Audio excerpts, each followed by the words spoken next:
Every time I hear any mention of that story of Mary Magdalene coming in and anointing Jesus' feet with the costly ointment and the fragrance of it going out, and then she washed his feet with her hair. Because I had the opportunity to be with Swami Kriyananda a great deal and hear him also talk about what it was like to be with Master. The life of Jesus is not distant in my mind, and it's not mythology. It's not sort of forces that are completely outside of the ordinary, just moving around in ways that we wouldn't recognize. So when I read in the Bible or hear about it in any way, I think about what it would really be like. And I believe they were all having dinner somewhere, and then Mary Magdalene just comes in. She goes to Jesus, she opens the ointment, she's washing, and everybody else is just sitting there. They were just having a pleasant meal. And all of a sudden there's this woman whose reputation is not the highest, crouched at his feet with such an extravagance of devotion that I'm sure Judas wasn't the only one who said, tut, tut, such things are not done in good society. But then, of course, the disciples were faced with the fact that Jesus could have at any moment reprimanded her and suggested she pull herself together and be a little more the way people wanted her to be, but he didn't.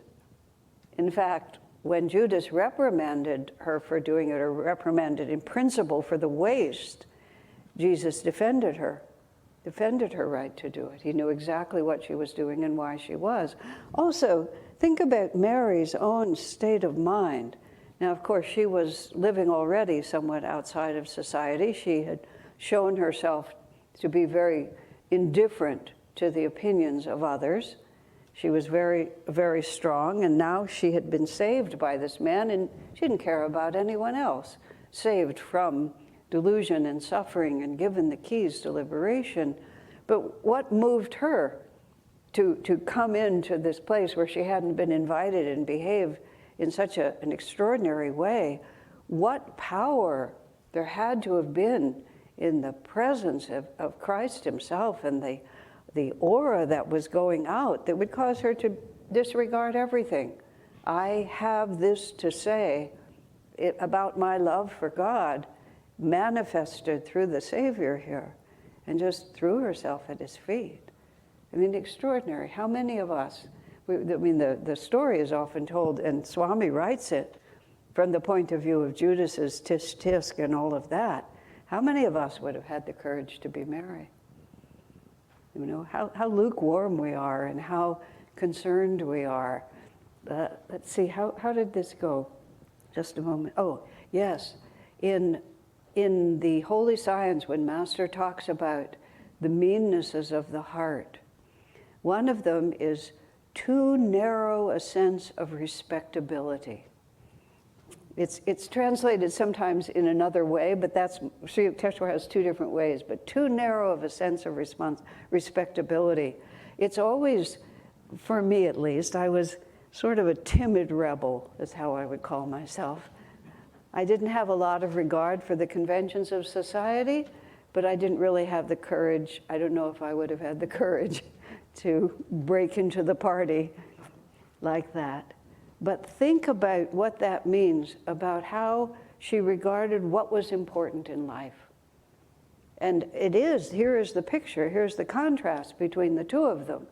I mean, Mary couldn't have cared less what Judas said or what any of the disciples said. And Judas is the only disciple who spoke up. How many of the others, with their perhaps too narrow a sense of respectability, how many of them were in awe of Mary's courage and absolute devotion? So we're talking today, why do devotees fail? This is always sort of a joke. Ever since Swami wrote these readings, which was like more than 30 years ago, and those of us who've been in this position, I describe my job as I consistently get to stand closer to the altar. It's basically what it means to me. But having had the opportunity over many years, It's always like, who gets to talk about why do devotees fail? Every time it comes around, you think about it. In fact, it was inconveniently placed in the order of readings for many years, and it tended to fall right next to Swami's birthday. So even he would end up on his birthday having to talk about why devotees fail. And there was a consensus that wasn't a good idea, so the order was scrambled. It was put a little later. But nonetheless, here we are. And it's a question that must be asked, because when we first walk in and first discover these teachings and are alight with the possibility that God realization presents to us, or this line of masters, or the Ananda spirit, it doesn't cross your mind that you're going to lose interest and go away. You know, it just, this is it for me. Now, I've been in a very fortunate position for most of the 50 plus years that I've been part of this, ever since I met Swamiji when I was 22 in 1969. Don't do the math, but yes, that's how old I am. Okay. Right then, from then until now, and even when I started, I was always, I have a quick mind, and even though I was only 22, I'd already run through a few things that should have lasted longer, like education and jobs and things like that. You know, I had this job in San Francisco at a period of time when there was a machine that was, I worked for a law firm, and it was a machine that was brought in just before computers. It was some kind of an automatic printer machine or something like that. Anyway, that was my job. And I ran it for 3 months. I had a 3-month probation period. And at the end of 3 months, I went to the boss thinking I would ask for a raise because I was so sure that I had done such a good job, and she fired me. And she fired me. She was a little more delicate than this. She fired me because I didn't give a damn. That was really why she fired me. And it was self-evident that I didn't. And in my mind at that point, I was maybe 20 at that point, how could I possibly care about this? It was like, the marvel to me was, how could I care about this? And that was just this sort of existential, is there anything in this world I can care about? You know, because in those years, that was the late 60s, everything was just beginning to open up from the point of view of too narrow a sense of respectability, but I hadn't yet figured out what I was really going to do. And I was quietly desperate. I was a bit too sort of practical to really just have a nervous breakdown, but I was just like, where is this going to go? And then I started reading about spiritual things, and then I became interested not in the philosophy, but in how do you live this? And I went to East West Bookstore in Menlo Park, which it wasn't owned by Ananda at that time, but it was owned by the founder of it, the beginning of all of this. And I went to the shelf, Saints and Masters, which was about people. And I basically read from one end to the other of that shelf, just trying to figure out what is the difference between having these ideas and living these ideas. Except the models were not real helpful to me. First of all, I was from a Jewish family. Being a Catholic nun was not an option, nor was being a Protestant missionary, which attracted me more than being a nun, but I couldn't go off to the jungle somewhere because I was going to have a hard time with Jesus Christ. I mean, like, what was I going to do? And I was much too cowardly to go to the Himalayas. So it was just, what was I going to do with all of that? So one lives in this edge between, there has to be another answer, and what is that answer? And then Swami Kriyananda walked into the room, basically. American, articulate, spoke the same language that I spoke without an accent. And I remember Jaya, who's also of the founding generation of Ananda. He said the first time he saw Swamiji, Swami had long hair at that time. He was wearing, let me think exactly how he described it. He was wearing an orange kurta and a dhoti, you know, that's the skirt-like garment, orange kurta and a dhoti, a mala. He had a French beret on, an overcoat, and Western dress shoes. And Jaya's response was, I like this man, he's entirely himself. Because that was, anyway, that was how it came out. But also, it was something that I could see I could do that. He was in California, he had a retreat, he had a community, I could do that. And from the very beginning, as I was starting to say, I was often in touch with people who were just coming to this path. And this is something that is continued to this day. When Swami, a decade ago, asked me to travel as much as I could, just to consider the whole world my community, in essence, I've still gone more to places where Ananda is not established rather than where it is. So I've always had the pleasure of being with people who are just beginning to get it, just beginning to see that there's a pathway through this reality. And that has reminded me, or let me phrase it differently, it's caused me never to forget what it was like before I found this path, before I found the path. For me it's very specific, but it's the path of self-realization, that there is an answer. We're not just randomly thrown out here, that there is Sanatana Dharma, there is a truth that is always there, to which everything can be referred. But the problem is, the darn problem, is that it's taken us a long time to get to the point where we can begin to know, and we have a lot of momentum in other directions. And then if you go into the metaphysics of it, you go into the chakras, you have all these vrittis, we have all these ideas that we've held, and they make a center point around which energy gathers, and there's a whirlpool of energy. So we're just going along, just thinking everything's going to be fine. And all of a sudden we step into one of those whirlpools, and you just find yourself over here. You don't even know how you got there. You were all on this path, and then you're on that path. I think this is what happens incarnation after incarnation after incarnation. When we were very early on the path, meaning the founding generation, people who we were just starting, we didn't know anything. Swami said, everybody who crosses your path, let me phrase it more magnificently. Master said, no one crossed his path except that it was Divine Mother's will. I mean, just to be where he was, because one moment in the company of a saint can be your raft over the ocean of delusion. There's magnificent stories in Edgar Cayce's readings, one in particular that I've always remembered, where a woman of contemporary time, he was that psychic, the sleeping psychic, he was also a very saintly man. So his power was from his own purity of heart, not merely some siddhi that he'd developed. But this woman came for a reading from him in 1940s when he was active, and he said to her, you were on the street in Jerusalem, and Jesus walked by, and for just a moment, you looked into his eyes, and he looked into your eyes. Everything that you've been doing since that encounter has been formed by that encounter.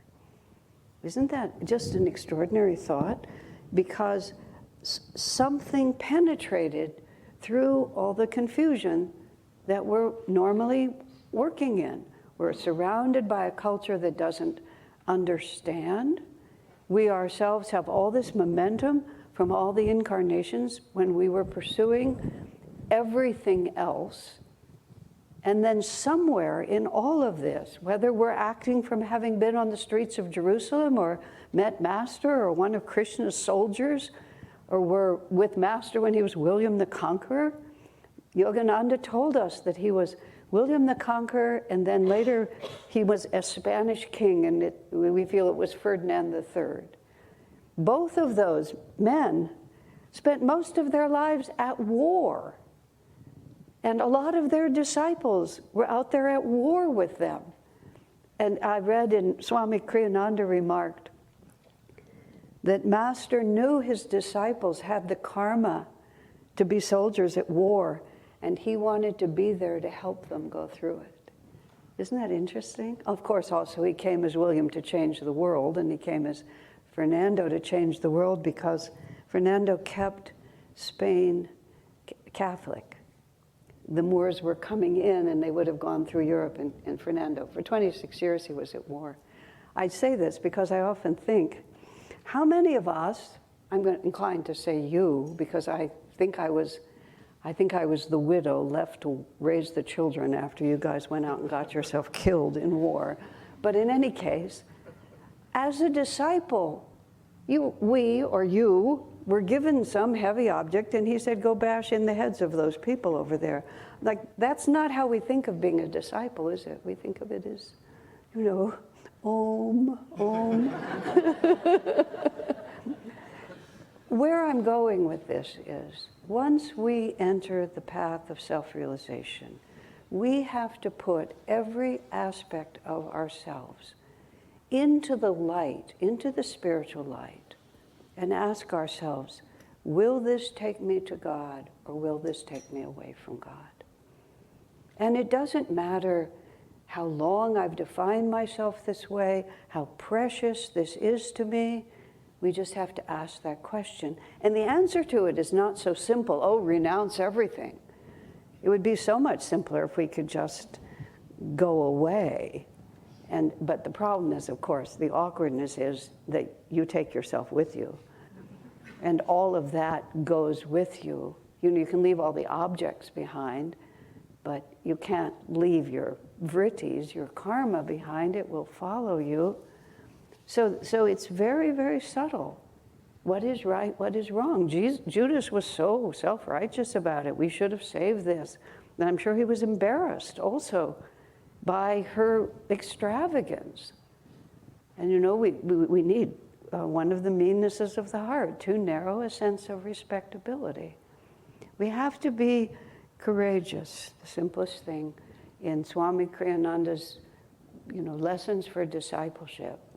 The very first quality for discipleship is the word courage. Isn't that interesting? Devotion comes next, I believe, but courage comes first. The spiritual path is not for cowards.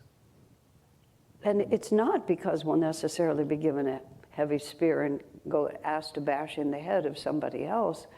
There's a lovely story that I heard, this is just mythical, but maybe it's true. The Moor and the Christian are crashing into each other, and both of them kill each other, and as soon as they come out of their bodies, they shake hands and says, well, that was well done. We both died for our cause. We did a good job. It's so different. And that's all of it. Everything has to be put on the table, and we have to ask the question. We have to ask ourselves always, why do I feel this way? And will this serve me? Then we have to ask the next question, because one of the principles of Ananda that is not mentioned as often as it ought to be. We hear people are more important than things. We hear where there is dharma, there is victory. But we also have to be practical in our idealism. So we have to say, yes, this is eventually going to have to be put down, but Lord, not today. This is the best I can do. This is who I am. And an enormous amount of the courage that's required on the spiritual path is the courage just to be who we are. One of my mantras that took me much too long to get to, but I'm glad I finally got to it, is to say, Lord, I'm just not that good. I had an experience with Swami which was extremely helpful to me. He'd given me some advice in the early years when he would give me advice, and I couldn't follow it. I was too ashamed to admit it. But I learned finally, we went through a 2-year cycle where Swami was always trying to awaken me to some possibilities, and I was always pretending that I was listening, but I wasn't. And after about 2 years, reached crisis proportions, and he said, "You always wanted to appear like a good devotee, but you never fooled me." And fortunately, you know, when we're tested, it's a good idea if you break the right way. Fortunately, I said, "Well, that was a lot of wasted time and energy, wasn't it?" He said, "Yes." So when I couldn't do what he asked me, I didn't hide from him.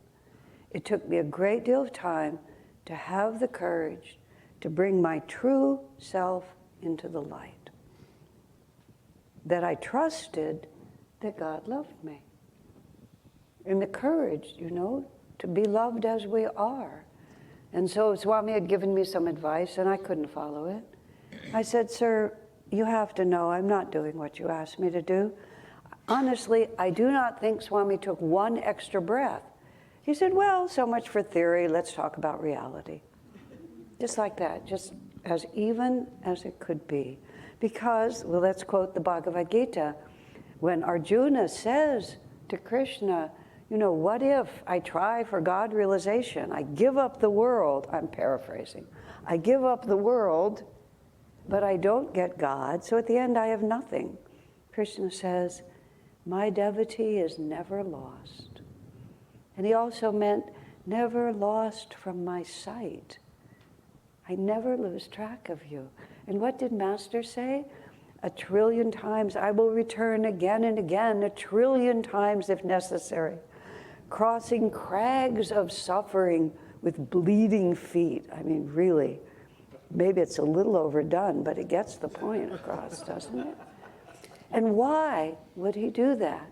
One stray brother. I mean, we think of this. Master is a world-changing figure. One stray brother. Sometimes I feel if we exaggerate something, we can overcome it better. So I think to myself sometimes, okay, I'm the last brother. I'm sorry, Master, about your bleeding feet. I really am, you know. But if I'm the last one left, you must come for me. That's how we never fail. You see, it's not the confidence just in ourselves, but it's the confidence in the Master. I'll tell you one more short story before I stop. Very early on in the years at Ananda, Swami went into seclusion, and during his seclusion I got myself very snarled up in something very unfortunate, let's use those words. But I didn't want to tell him, I didn't want to disturb him. But my friend Seva, fortunately, reported to Swami that Asha was in a lot of trouble. So he had me come, and he was in silence. He didn't break his silence. I stood behind him, and he typed on his typewriter, and I would read what he wanted to say, and then I would answer, and he would write me another answer. And then we straightened it out. We were walking from his office up to the top, and then I said something like, "Oh, I'm so sorry Seva told you about this. I wouldn't want to disturb you." He looked very stern at me, and he pulled me all the way back to the typewriter like this. He wrote, "You insult my friendship.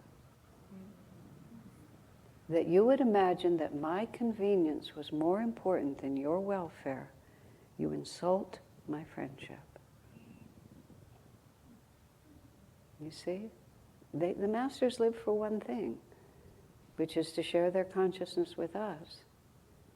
And we need to learn to live for one thing, which is to allow them to free us.